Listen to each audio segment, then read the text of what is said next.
All right, y'all, let's get into this episode 2 on the Netflix era of Monday Night Raw down to the San Jose at the SAP Center. That's what they said for January 14th, 2025. Just want to say, your girl took a little break because I ain't had nothing to talk about, and I'm not gonna be up here rambling. And for the very minuscule folks that decided they was going to dip, that's fine. You'll be back. You're going to be back because it's quality over quantity here, baby.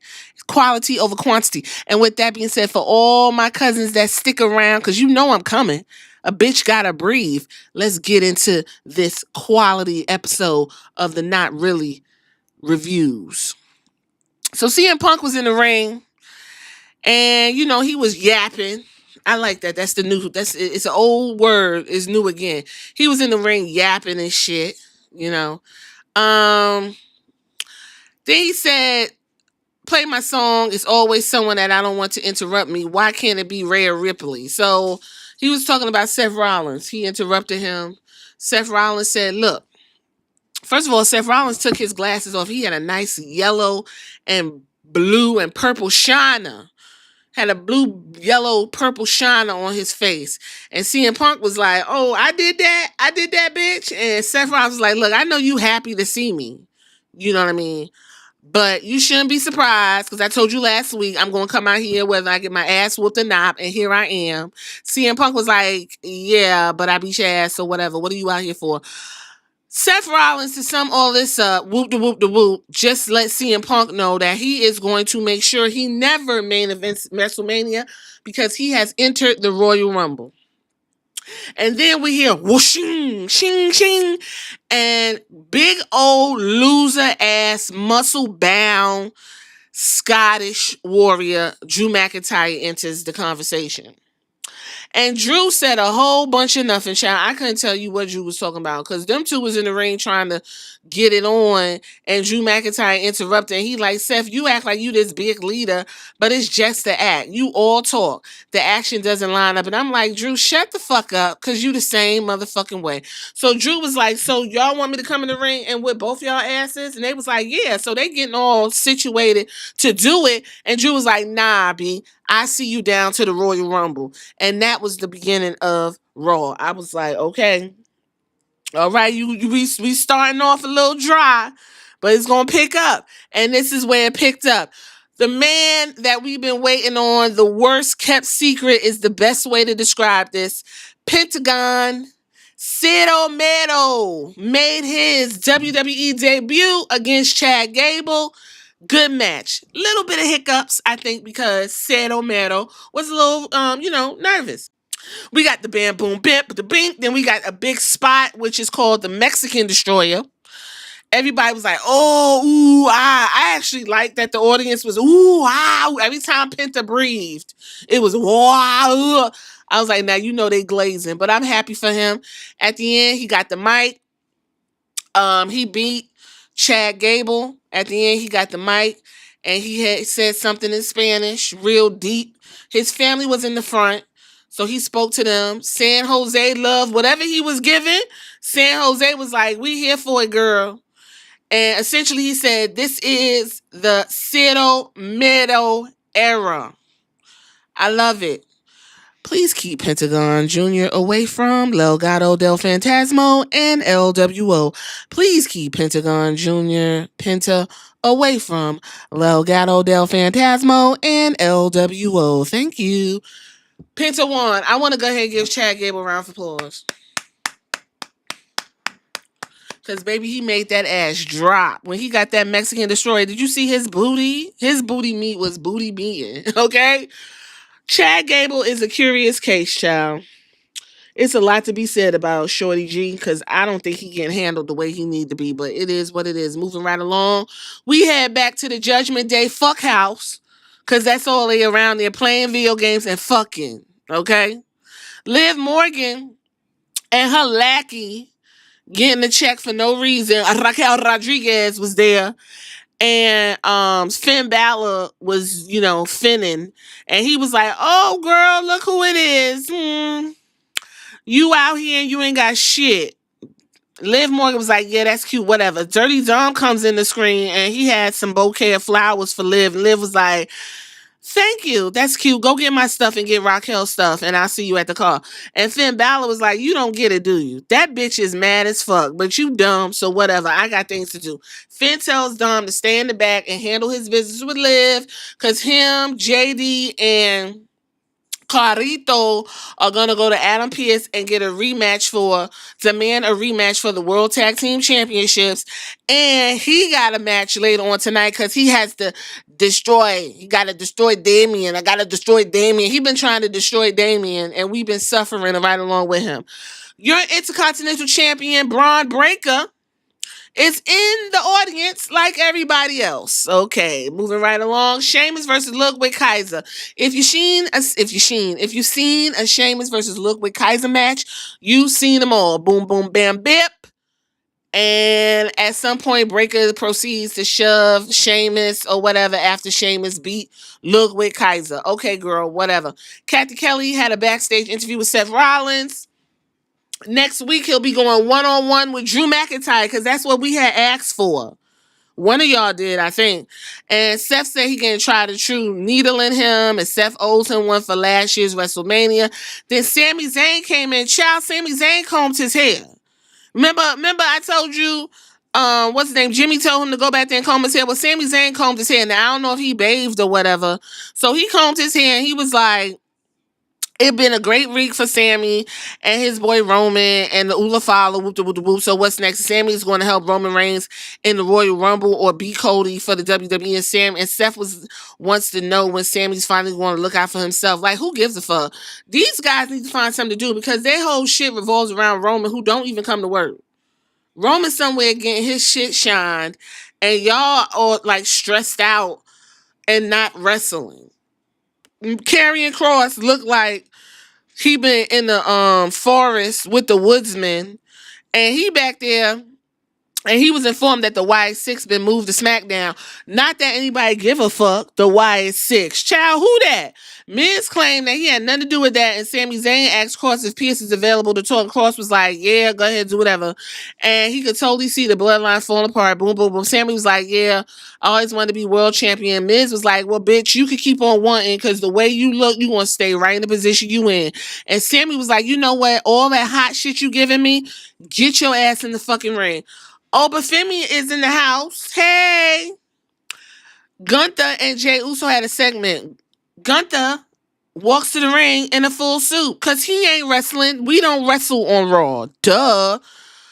So last week, Gunther basically was like, everything is so, going on, everything's so exciting, and I'm the man that's holding the championship, even though I don't wrestle, whoop de whoop de whoop. Jey Uso came out, we got to do our full calisthenics exercise for the whole song, and Jey said, did you hear what I said? You need someone to care about that championship? Well, I'm here, I'm main event Jey Uso, yeet, yeet. And Gunther was like, you sure you want to do that? Because I don't know, the way you moving. And Jey was like, yeet.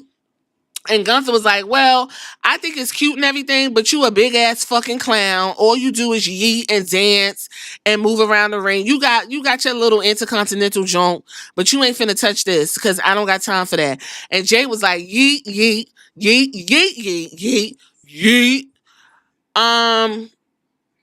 Bailey did something to Michael Cole because I don't know what he did because I had went to the bathroom. So then the third match we got was Dakota Kai and Lyra Valkyria for the WWE Women's Intercontinental Championship. Yes, we understand China, the myth, the legend, the ninth wonder of the world, won the Men's Intercontinental Champion. And y'all probably could have had a second and third, but y'all not going to do that. So why are we mentioning it? This is the Women's Intercontinental, which is a brand new championship for the ladies to build. Okay? Bam, boom, boom. Flip, flop, bleep, float. And we got a new WWE Women's Intercontinental Champion, Lyra Valkyria. And it was like, okay, good for you, girl, whatever. Sami Zayn versus The Miz. Literally, boop-a-dee-beep, boop, boop. Sami Zayn won by pinfall with a blue thunder bomb. Just to let y'all know, Saturday night main event is taking place. Braun Breaker is going to fight Sheamus because somebody asked that for the Intercontinental Championship. Just to let you know right now, unless something happens, like lightning striking, I'm gonna comfortably say Braun Breaker will be retaining. Rhea Ripley, Nia Jax, Bayley segment. Let me tell y'all, I gotta let this simmer for a minute. Hold on, I gotta sit up in my chair. I gotta let this rock, cause these three hoes, let both okay, real quick, cause this is probably this is what's gonna prolong this little situation here. Rhea Ripley's married, so that tells me she fucking and all that. Nia Jax, I don't know if she fucking like that, but Nia Jax is a grown ass woman. Bayley, I think she got a boyfriend she fucking too. All these women get their period. All of these women are grown as fuck. Okay, all these women got families, they got lives, they got all kinds of things that you could be going on and on about to get a feud going. But you know what we gonna do? We gonna have these three grown ass bitches sounding like 12-year-olds in the middle of a high school hallway. Okay, that's what the fuck they sound like. So Rhea Ripley bring her pale ass into the audience. She looking pale as fuck. And she was like, I ain't got nothing to really say except mommy's on top and I got my bill back. Yeah, because she ain't gonna wrestle. The bitch don't wrestle, period. Nia Jax came out looking like a big, healthy leopard. I said, go ahead, bitch, with that corset. I know it. She said, I can't take this anymore. Okay, I was in the back talking to Pierce, and I'm trying to get my big ass over here and do what I got to do with that title, because, bitch, you don't do shit with the title. Okay, I'm going to take whatever title I want. Tiffy might think it's Tiffy on top. Mommy might think she's on top. And Bailey's big ass over there, I don't know what you're doing here. You could be from this poor dumpy town if you want. But you and everyone else know there's only one woman on the top of this division, and it's Nia Jax. It ain't you, Tiffany, Bailey, and it damn sure ain't Mommy. Mommy was standing there like, what? Bitch ain't say nothing though. She ain't press Nia. Bailey gonna come in the ring. Ain't nobody was here for Bailey. They was like, girl, whatever. She come in the ring and she gonna say, cause Nia was like, here come BBL Bailey. And Bailey was like, why don't you say something different? Nia was like, cause it still works. Like, bitch, you got a dump truck. Bailey was like, with all due respect, mommy, may I? Girl, why we being friends with this bitch and you standing up there lusting after her belt? Take that belt. Anyway, Bailey goes on to say some weird shit like, you a big dumpy, stoopy head. I was like, why is she talking to her like that? Call her a bitch or something. Nia then knocked Bailey down, shoved Rhea. Rhea and Nia headbutt each other. Bailey did a chop block. Bailey with the running, she knee struck her. And then Ripley threw Nia out the ring with a big boot. And that was the segment. Child, if these three hoes don't find something to do, this is why, again, you need to diversify your writings room. If you put some hoes in the writing room, you're going to get some better segments because bitches know how to write for bitches. Won't you get some gay dudes in there? They know how to write for women too. But no, we got, you a big, stupid, dumb idiot. Child, worst segment on Raw. How you gonna put that shit on Raw on Netflix? I thought this was upper echelon. Viewing. Next week on Raw, the New Day is gonna return. Where they went? JBL gonna be there because they in Texas. So we gotta get the big giant Texan to sprinkle on some patriotic with a twinge of racism. And then Drew McIntyre is gonna have a rematch with Seth Rollins because why not? Fifth match, final match. This is the final match, by the way. Damian Priest and Finn Balor in a street fight. I ain't gonna hold you. They was whooping each other ass. But this is the part where Finn was going to end up in the ambulance car. You already know that. Y'all know how you ever been in an ambulance car? Everybody who rode in an ambulance car, put your hands up if you roll in an ambulance car. Finn almost had his ass in the back of an ambulance car, but it didn't happen because Damian Priest was like, you know what? I'm about to beat his ass some more. Took him off the stretcher, worked him out some more. And then you got his little minions coming in trying to do the damn thing. It didn't work. Choke slam to pick up victory. South of Heaven choke slam on Finn Balor. Damian Priest won. There ain't shit else to talk about. Right? You would think. I don't think it's over. I think Finn Balor's going to rise from the dead and say, Damien, I'm not done with you yet. I'm going to put you away again, or however bullshit he says. And honestly, Raw went off at 10:30, child. I was like, okay. So we just going to do it how we want to do it. Sometimes they said sometimes it could be 4 hours, sometimes it could be 2 hours, sometimes it could be 3 hours. This time we got 2.5, and guess what, boo? I'm not even mad because ain't shit happened on that goddamn show. That is your Raw review. Tell me what you think in the comments. Deuces.